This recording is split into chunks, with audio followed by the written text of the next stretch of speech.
Hello everyone. तो आज हम एक बायोलॉजी का न्यू चैप्टर स्टार्ट करने वाले हैं जो कि जूलॉजी में आता है, जिसका नाम क्या है, स्ट्रक्चरल ऑर्गेनाइजेशन इन एनिमल्स।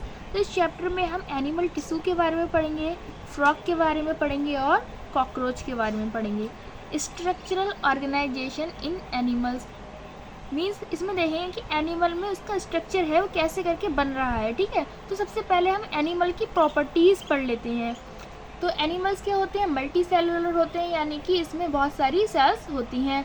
यूकैरियोट्स जो हम पिछले सेल वाले चैप्टर में पढ़ चुके हैं कि जिसमें क्या होता है, वेल डिफाइंड न्यूक्लियस होता है, वही क्यों कहलाते हैं, यूकैरियोट्स। तो एनिमल्स क्या होते हैं, यूकैरियोट्स होते हैं और ये हेटेरोट्रॉप्स होते हैं, यानी कि ये प्लांट और एनिमल पर डिपेंड करते हैं, किसके लिए, फूड के लिए।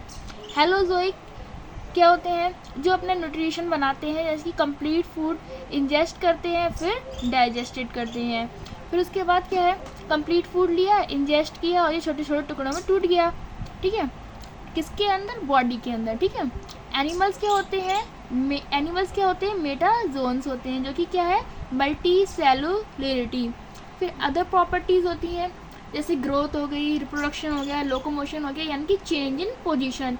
मीन्स ये पेन यहाँ पर रखा हुआ है, अगर ये पेन इधर आ गया तो ये क्या हो गया, इसकी पोजीशन में चेंज हो गया। और मूवमेंट क्या होता है, चेंज इन पोस्चर। अगर ये पेन इस टाइप से रखा हुआ है और इस टाइप से इसने पलट लिया तो ये क्या हो गया, इसने अपने पोस्चर में चेंज किया, तो ये क्या हो गया, मूवमेंट। लोकोमोशन और मूवमेंट है आगे चैप्टर, उसमें हम आगे पढ़ेंगे।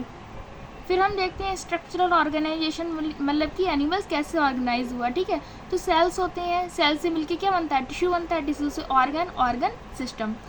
ऑर्गेनिज कैन बी यूनिसेलुलर और मल्टी सेलुलर। यूनिसेलुलर जिसमें सिंगल सेल्स होती है, जिनसे में सिंगल सेल ऑर्गेनिज होता है उसको क्या बोलते हैं, यूनिसेलुलर। और जिसमें मैनी सेल्स होती हैं वो क्या हो गया, मल्टी सेलुलर। एग्जाम्पल हो गया अमीबा हो गया, पैरामीशियम हो गया। इसमें एक ही सेल होगी तो उसकी सारी जितनी भी एक्टिविटीज़ होंगी तो सारी एक ही सेल तो परफॉर्म करेगी, डाइजेशन, रिप्रोडक्शन और जो भी नेसेसरी चीज़ होंगी सब एक ही सेल परफॉर्म करेगी।